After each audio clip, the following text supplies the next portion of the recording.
సుంకపు గుత్తదారుడు, ధనవంతుడైన జక్కయ్య అని పేరు కలిగిన వ్యక్తి.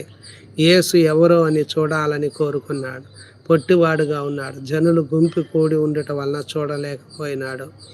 అప్పుడు యేసు ఆ దారిలో వస్తున్నాడని తెలుసుకొని అతడు ముందుగా పరిగెత్తి ఆయన చూసేదానికి ఒక మేడి చెట్టు ఎక్కి కూర్చున్నాడు.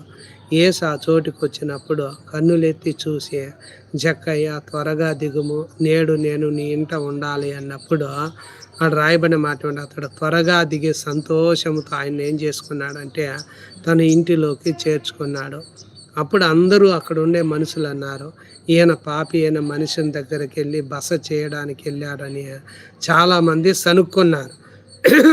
అయితే జక్కయ్య నిలవబడి, ఇదిగో ప్రభువా, నా ఆస్తిలో సగం బీదలకు ఇస్తున్నాను.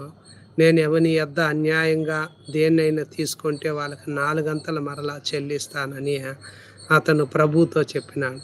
అప్పుడు యేసు అంటున్నాడు, ఇతడు అబ్రహాము కుమారుడే, ఎందుకనగా నేడు ఇంటికి రక్షణ వచ్చింది. ఇతను చూడండి చేసిన మాట. యేసయ్యను మొదట